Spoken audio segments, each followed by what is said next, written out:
प्रिय विद्यार्थियों, आज हम BA part third political science के सेकंड पेपर की चर्चा कर रहे हैं और इस चर्चा के तहत हम यूएनओ के प्रमुख अंगों को विस्तार से जानने का प्रयास करेंगे। आप सभी ने पूर्व के वीडियो लेक्चर में संयुक्त राष्ट्र संघ के उद्देश्य, सिद्धांत एवं सदस्यता संबंधी प्रावधानों का विस्तार से अध्ययन किया है। अब हम इसके प्रमुख अंगों का क्रमशः विस्तार से अध्ययन करेंगे। जैसा कि आपको विदित है कि संयुक्त राष्ट्र संघ के चार्टर के अध्याय 3 एवं अनुच्छेद 7 के अनुसार संयुक्त राष्ट्र संघ की 6 प्रमुख अंग हैं: महासभा, सुरक्षा परिषद, आर्थिक और सामाजिक परिषद, न्यायधारिता परिषद, अंतर्राष्ट्रीय न्यायालय एवं सचिवालय। अब हम महासभा का विस्तार से अध्ययन करेंगे। इसमें हम महासभा की संरचना, उसकी मतदान प्रक्रिया एवं अधिवेशन के प्रावधान, कार्य एवं शक्तियां एवं महासभा के निरंतर विकसित होने वाले कार्य व शक्तियों के प्रकाश में शांति के लिए एकता प्रस्ताव 3 नवंबर 1950 को हम विस्तार से जानने का प्रयास करेंगे। चलिए अब हम महासभा की संरचना के बारे में जानने का प्रयास करते हैं। महासभा का संपूर्ण विवरण चार्टर के अध्याय 4 में अनुच्छेद 9 से 22 तक दिया गया है। अनुच्छेद 7 के अनुसार संयुक्त राष्ट्र संघ के 6 प्रमुख अंगों में से महासभा एक महत्वपूर्ण अंग है।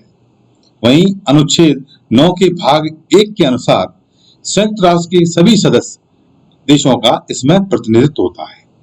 यही कारण है, मैंने आपको पूर्व के लेक्चर में बताया था कि यूएनओ के सिद्धांतों के तहत कि इसमें प्रत्येक सभी सदस्य देश समान है, चाहे वो नेपाल हो, मॉरिशस हो, चाहे वो अमेरिका हो, सोवियत संघ हो, वर्तमान रशिया हो, भारत हो, चीन हो, सभी देशों का महत्व महासभा के अंदर समान होता है, इसलिए सभी देशों का इसमें समान प्रतिनिधित्व होता है। वहीं अनुच्छेद 9 के भाग 2 के अनुसार प्रत्येक सदस्य देश इसमें अधिकतम 5 प्रतिनिधि भेज सकता है। आप सभी को पूर्व से पता है कि वर्तमान में संयुक्त राष्ट्र संघ की कुल 193 सदस्य हैं जो महासभा के भी सदस्य होते हैं। इस प्रकार 193 देश अपने अपने 5-5 प्रतिनिधियों की सहभागिता सुनिश्चित कर सकते हैं और इस प्रकार इस सभा में कुल बैठक संख्या 965 हो जाती है, जो इस महासभा को विश्व की सबसे विशाल सभा का स्तर प्रदान करती है। अब हम महासभा में मतदान संबंधी क्या प्रावधान है उनको जानने का प्रयास करते हैं। चार्टर के अनुच्छेद 18 की भाग 1 के अनुसार प्रत्येक सदस्य देश को एक मत देने का अधिकार है, चाहे वो कितना भी बड़ा देश हो या छोटा देश हो। सभी सदस्य देशों के मतों का मूल्य समान है, इसलिए इसमें कहा गया है अनुच्छेद 18 के भाग 1 के अनुसार प्रत्येक सदस्य देश को एक मत देने का अधिकार है। वहीं अनुच्छेद 18 के 2 के अनुसार प्रत्येक महत्वपूर्ण विषय पर निर्णय उपस्थित एवं मतदान करने वाले सदस्यों के 2/3 बहुमत से लिया जाता है। अर्थात महासभा में जब भी किसी महत्वपूर्ण विषय पर निर्णय लिया जाएगा तो जितने सदस्य उसके उपस्थित हैं और मतदान कर रहे हैं उसके 2/3 सदस्यों के बहुमत से वो निर्णय पारित माना जाता है। अनुच्छेद 18 के भाग 3 के अनुसार अन्य प्रश्नों पर निर्णय उपस्थित और मतदान करने वाले सदस्यों के साधारण बहुमत से लिया जाता है। यहाँ आप ये बात महत्वपूर्ण समझो कि साधारण बहुमत का मतलब है कि जो महासभा में उपस्थित और मतदान करने वाले सदस्य हैं उनकी आधी संख्या से अधिक। वहीं 18 के 2 में मैंने आपको बताया कि महत्वपूर्ण विषय पर निर्णय के लिए उपस्थित और मतदान करने वाले सदस्यों के 2/3 जो संख्या है उससे वो विषय पारित माना जाता है। अब यहाँ खास बात यह है कि महत्वपूर्ण विषय कौन से होते हैं, हमें उनकी जानकारी होना जरूरी है। अब मैं आपको ये बताने का प्रयास करता हूं कि महासभा में जो महत्वपूर्ण विषय होते हैं जिन पर के निर्णय लेने के लिए उनके सदस्यों की उपस्थित और मतदान करने वाले सदस्यों के 2/3 बहुमत की आवश्यकता होती है, वो विषय आते हैं: अंतर्राष्ट्रीय शांति व सुरक्षा संबंधी प्रावधान, सुरक्षा परिषद के अस्थायी सदस्यों का निर्वाचन संबंधी प्रावधान, नवीन सदस्यता के प्रावधान या सदस्यों का निलंबन या उनका निष्कासन संबंधी कोई विषय हो, आर्थिक और सामाजिक परिषद के सदस्यों का निर्वाचन, न्याय परिषद के सदस्यों का निर्वाचन और कोई भी आर्थिक वित्तीय विषय इस श्रेणी में आते हैं जिनको महत्वपूर्ण विषय कहते हैं। तो आपने देखा होगा कि महत्वपूर्ण विषय में इंटरनेशनल पीस एंड सिक्योरिटी संबंधित कोई भी विषय हो या विभिन्न अंगों के जो सदस्य हैं उन सदस्यों का निर्वाचन और चयन जो होता है वो प्रक्रिया पूरी महत्वपूर्ण विषय मानी जाती है। उनका निर्णय महासभा में उपस्थित और मतदान करने वाले सदस्यों के बहुमत से लिया जाता है। अब अनुच्छेद 19 के अनुसार यदि किसी सदस्य देश पर सुरक्षा परिषद किसी सदस्य देश पर संयुक्त राष्ट्र संघ को दिया जाने वाला अनुदान यदि 2 वर्ष तक बकाया रहता है तो ऐसा सदस्य देश मतदान में भाग नहीं ले सकता। आप सभी जानते हो कि यूएनओ की अपना कोई फैक्ट्री नहीं है, अपनी कोई इंडस्ट्री नहीं है। यूएनओ का जो भी कार्य होता है उसके लिए जो भी व्यय होता है वो व्यय अंशदान के रूप में सदस्य देश उसको देते हैं। लेकिन यहाँ पर यदि कोई देश यदि 2 वर्ष तक लगातार अपने अंशदान को नहीं देता है, उसका भुगतान नहीं करता है, तो महासभा को अधिकार है अनुच्छेद 19 के तहत कि उसको मतदान में भाग लेने से रोक सकता है। परंतु इसमें एक खास बात यह भी है कि यदि महासभा इस बात से संतुष्ट हो जाए कि ऐसी परिस्थितियों के कारण हुआ है जो संबंधित देश के नियंत्रण से परे था, तो उस महासभा ऐसे देश को मतदान में भाग लेने के लिए आज्ञा प्रदान कर सकती है। अर्थात महासभा को यह एहसास हो जाए कि किसी अमुक देश ने यूएनओ का अंशदान ना देना उसकी जो खुद की क्षमता थी उससे बाहर की बात थी, वो परिस्थितियां ऐसी उत्पन्न हो चुकी हैं देश के अंदर कि वो अंशदान नहीं दे पाया, इस बात से संतुष्ट हो जाए तो महासभा 2 वर्ष के बाद भी ऐसे देश को मतदान में भाग लेने के लिए अनुमति प्रदान कर सकती है। अब हम जानने का प्रयास करते हैं कि महासभा की कार्यवाही प्रक्रियाएं कैसे संचालित होती हैं और अधिवेशन कैसे होते हैं। अब अनुच्छेद 20 के अनुसार महासभा के नियमित रूप से वार्षिक अधिवेशन होते हैं तथा प्रत्येक अधिवेशन या विशेष अधिवेशन भी हो सकते हैं। सामान्य अधिवेशन प्रत्येक वर्ष सितंबर माह के तीसरे मंगलवार से शुरू होकर प्राय दिसंबर माह के मध्य तक चलती है। महासभा के वार्षिक अधिवेशन संयुक्त राष्ट्र संघ के महासचिव अथवा सदस्यों के बहुमत के आग्रह पर बुलाए जा सकते हैं। तो ये अनुच्छेद 20 के तहत ये बात हुई कि महासभा में अधिवेशन कब बुलाए जा सकते हैं और उसके लिए किन सदस्यों के आग्रह की आवश्यकता होती है जिससे कि यूएनओ की महासभा की गतिविधियां संचालित की जाए। वहीं अनुच्छेद 21 के अनुसार महासभा को प्रक्रिया संबंधी नियम स्वयं निर्मित करने तथा प्रत्येक अधिवेशन के लिए सभापति भी निर्वाचित करने का अधिकार होता है। अनुच्छेद 22 के अनुसार यदि आवश्यक हो तो अपने कार्यों को पूरा करने के लिए महासभा गौण अंग भी स्थापित कर सकती है और महासभा का अधिवेशन विशेष बात यह भी है कि महासचिव की संयुक्त राष्ट्र संघ के ऊपर रिपोर्ट पर विचार विमर्श से प्रारंभ होता है। अर्थात महासभा का जब भी अधिवेशन प्रारंभ होता है तो उस अधिवेशन की शुरुआत जो जनरल सेक्रेटरी है यूएनओ का वो अपनी यूएनओ की रिपोर्ट को प्रस्तुत करता है और उसके साथ ही महासभा का अधिवेशन प्रारंभ होता है। तो आपने अनुच्छेद 20, अनुच्छेद 21 और चार्टर का अनुच्छेद 22 के अनुसार ये समझ गए होंगे कि महासभा की कार्यवाहियों को संचालन करने के लिए और अधिवेशन को आहूत करने के लिए किस प्रकार की व्यवस्था चार्टर में दी गई है। अब आपको जैसा कि विदित है कि महासभा एक विशाल वैश्विक सभा है, विविध दायित्वों से पूर्ण सभा है, अतः इसने अपने कार्यों को सुचारू रूप से संचालित करने के लिए 4 प्रकार की समितियां निर्मित की हैं।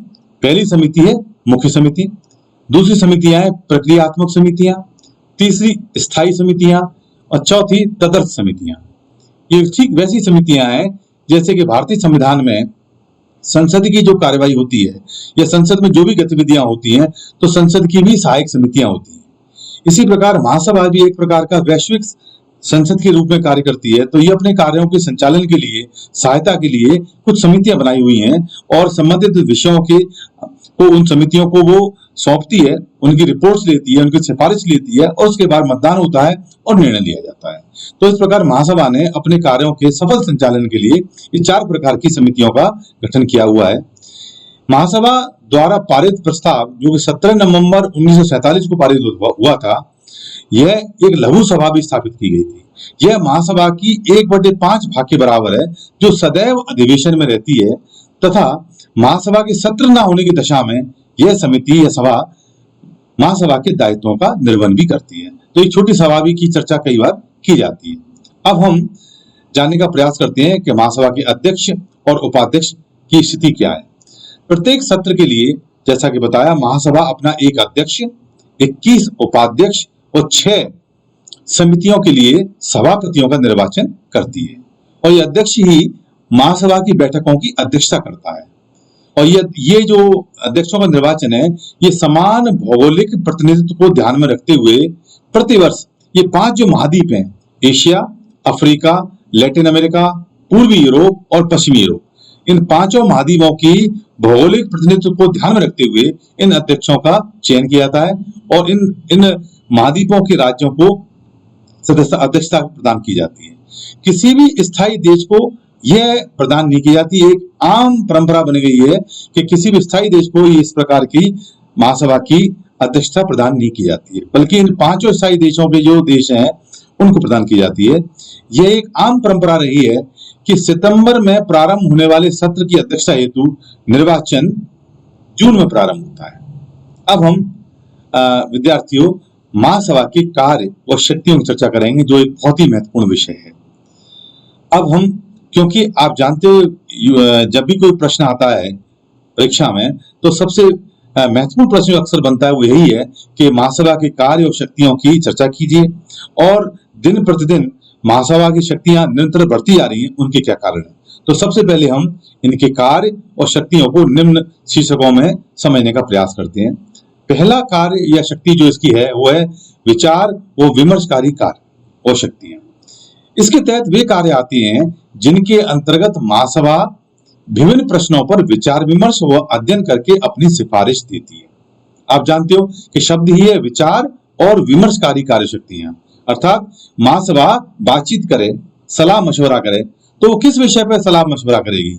उसका आशय ये है कि चार्टर में जितने भी प्रावधान दिए हैं उन समस्त प्रावधानों पर महासभा सलाह मशवरा कर सकती है, राय दे सकती है, और ये राय का बड़ा महत्व होता है क्योंकि ये एक वैश्विक जनमत निर्माण होता है इससे, और उस वैश्विक जनमत का संबंधित देशों पर प्रभाव पड़ता है, उसका एक सामाजिक दबाव बनता है।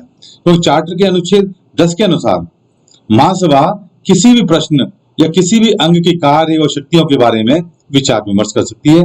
ये प्रावधान चार्टर के अनुच्छेद 10 में दिया हुआ है।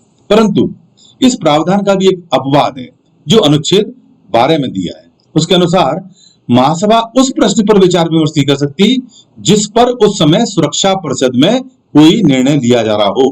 अर्थात कोई विषय यदि सुरक्षा परिषद में पेंडिंग है तो ऐसी परिस्थिति में उस विषय पर महासभा विचार विमर्श नहीं कर सकती है। लेकिन अब इसमें भी थोड़ा परिवर्तन बाद में आया कि 3 नवंबर 1950 को शांति के लिए एकता प्रस्ताव जो पारित हुआ, उसके बाद अब सुरक्षा परिषद यदि उस विषय पर निर्णय लेने में यदि असफल होती है तो महासभा उस पर विचार विमर्श कर सकती है और आगे की कार्रवाई कर सकती है। अनुच्छेद 11 के 1 के अनुसार महासभा अंतर्राष्ट्रीय शांति और सुरक्षा को बनाए रखने और निशस्त्रीकरण और शस्त्रीकरण को नियंत्रित और नियमित करने के सिद्धांतों पर विचार विमर्श कर अपनी सिफारिशें दे सकती है। अर्थात 11 के भाग 1 में कहा गया है कि दुनिया के अंदर शस्त्रीकरण को कैसे समाप्त किया जाए और हम निशस्त्रीकरण की ओर कैसे अग्रसर हों, इस पर विशेष रूप से वो कॉन्फ्रेंस आयोजित करना, बातचीत करना, क्योंकि ये स्पष्ट फैक्ट है, ये क्लियर फैक्ट है कि यदि शस्त्रीकरण होगा, शस्त्रों की दौड़ होगी, तो वो दौड़ अंतर्राष्ट्रीय शांति और सुरक्षा को खतरा उत्पन्न करती है। अनुच्छेद 11 के भाग 3 के अनुसार महासभा सदस्यों का उन परिस्थितियों की ओर भी ध्यान आकर्षित कर सकती है जिनसे अंतर्राष्ट्रीय शांति और सुरक्षा को खतरा उत्पन्न होने की आशंका हो। और अनुच्छेद 13 के भाग 3 के अनुसार महासभा का कर्तव्य है कि आर्थिक, सामाजिक, सांस्कृतिक, शैक्षिक व स्वास्थ्य के क्षेत्र में परस्पर सहयोग बढ़ाने तथा बिना किसी भेदभाव के मानव अधिकारों एवं मौलिक स्वतंत्रताओं की प्राप्ति के लिए अध्ययन करने की सिफारिश भी दे सकती है। विद्यार्थियों, ये वो विषय हैं, वो टॉपिक्स हैं जिन पर महासभा विचार विमर्श करती है, निर्णय लेती है, क्योंकि यदि हम इन तमाम विषयों पर विस्तार से चर्चा करेंगे जिसमें आर्थिक, सामाजिक, सांस्कृतिक, शैक्षिक, स्वास्थ्य, मानवाधिकार, मौलिक स्वतंत्रताएं और अंतर्राष्ट्रीय शांति सुरक्षा संबंधी विषयों पर, इन पर चर्चा करने का मतलब ही है कि महासभा एक जनमत का, वैश्विक जनमत का निर्माण करती है और जिसके आधार पर पूरा विश्व जो है शांति स्थापित करने के लिए और अग्रसर हो। अब हम महासभा का दूसरा जो कार्य और शक्ति है वो है पर्यवेक्षण संबंधी कार्य व शक्तियां। इसके अंदर महासभा दूसरे अंगों या विशिष्ट एजेंसियों पर अपना नियंत्रण रख सकती है, विशेषकर आर्थिक और सामाजिक परिषद और न्यास धारिता परिषद पर। इसके अलावा सुरक्षा परिषद व दूसरे अंग महासभा को अपनी वार्षिक रिपोर्ट प्रेषित करते हैं। आपने देखा कि पर्यवेक्षण का मतलब सुपरविजन, विजन माने देखना, सुपर माने ऊपर से सुपर, तो सुपरविजन मतलब महासभा यूएनओ के जितने भी अंग हैं, विशेष रूप से जो सुरक्षा परिषद है, आर्थिक सामाजिक परिषद है, ये तो अपनी रिपोर्ट ही महासभा को प्रस्तुत करते हैं। विभिन्न स्पेशलाइज एजेंसी हैं, विशिष्ट एजेंसियां हैं, इन सभी की को वो सुपरवाइज करती है कि कहीं ये चार्टर के सिद्धांतों का उल्लंघन तो नहीं कर रहे हैं, या अपने कर्तव्यों का निर्वहन निष्ठापूर्वक कर रहे हैं या नहीं कर रहे हैं। ये सारी बातों का जो देखभाल करना, ये महासभा के कार्य क्षेत्र के अंदर आता है। तीसरा जो कार्य शक्ति है वह वित्त संबंधी कार्य व शक्तियां। इसमें चार्टर में अनुच्छेद 17 के अनुसार महासभा संयुक्त राष्ट्र संघ के बजट पर विचार विमर्श कर उसे पारित करती है। ये वित्त संबंधी शक्ति बड़ी महत्वपूर्ण है कि चार्टर का जो बजट पारित होता है वो अनुच्छेद 17 के अंदर दिया है, उसको विचार विमर्श करके महासभा ही पारित करती है। साथ ही अन्य विशिष्ट एजेंसियों के बजट का अनुमोदन भी महासभा ही करती है। वह संस्था के यूएनओ संस्था के व्यय को सदस्यों में विभाजित भी करती है। जैसे मैंने आपको पूर्व में बताया कि सदस्यों का यूएनओ का अंशदान, ये अंशदान का विभाजन का निर्णय कौन लेता है? ये महासभा ही लेती है। अब हम महासभा के निर्वाचन संबंधी कार्य व शक्तियों का अध्ययन करेंगे। उसमें चार्टर के अनुच्छेद आपने देखा, पहले मैंने चर्चा की हुई है कि चार्टर के अनुच्छेद 4, 5 और 6 में सदस्यता, निलंबन और निष्कासन संबंधी प्रावधानों का विस्तार से विवरण आपसे चर्चा हुई थी, जिसकी चर्चा हम पिछले लेक्चर में कर चुके हैं, जिसमें महासभा की सुरक्षा परिषद के साथ भूमिका स्पष्ट की गई थी। साथ ही दूसरे अंगों के सदस्यों का निर्वाचन, जैसे कि सुरक्षा परिषद के 10 अस्थायी सदस्य जिनका निर्वाचन 2 वर्ष के लिए होता है, ये अनुच्छेद 23 में दिया है। वहीं आर्थिक और सामाजिक परिषद के 54 सदस्यों का निर्वाचन चार्टर के अनुच्छेद 61 में दिया गया है। वही अनुच्छेद 86 के अनुसार न्यासधारिता ट्रस्टीशिप काउंसिल के सदस्यों के निर्वाचन का विवरण दिया हुआ है। वहीं अनुच्छेद 97 के अनुसार सुरक्षा परिषद के सुझाव पर महासभा महासचिव की नियुक्ति करती है। अब इसी प्रकार अगला जो कार्य शक्ति है वह संवैधानिक कार्य व शक्तियां, जो अनुच्छेद 108 में दी है। तो अनुच्छेद 108 के अनुसार 5 स्थायी देशों की सहमति के साथ, स्थायी देश आपको पूर्व में बताया था, संयुक्त राज्य अमेरिका, ग्रेट ब्रिटेन, फ्रांस, रूस और चीन, इन 5 स्थायी देशों की सहमति के साथ महासभा अपने 2/3 बहुमत से चार्टर में संशोधन कर सकती है, परंतु उसके साथ इन स्थायी देशों की सरकारों द्वारा संशोधन का अनुसमर्थन भी किया जाना आवश्यक है। इस प्रकार हमने जाना कि संयुक्त राष्ट्र संघ के प्रमुख अंग, जिसमें महासभा की संरचना किस प्रकार चार्टर के प्रावधानों में वर्णित है, साथ ही चार्टर में मतदान प्रक्रिया, कार्यवाही प्रक्रिया, अधिवेशनों का संचालन एवं उसके कार्य व शक्तियां, जिसमें विमर्शकारी कार्य व शक्तियां, पर्यवेक्षण संबंधी कार्य व शक्तियां, वित्त संबंधी कार्य व शक्तियां, निर्वाचन संबंधी कार्य व शक्तियां एवं संवैधानिक शक्तियों का हमने विस्तार से चर्चा की।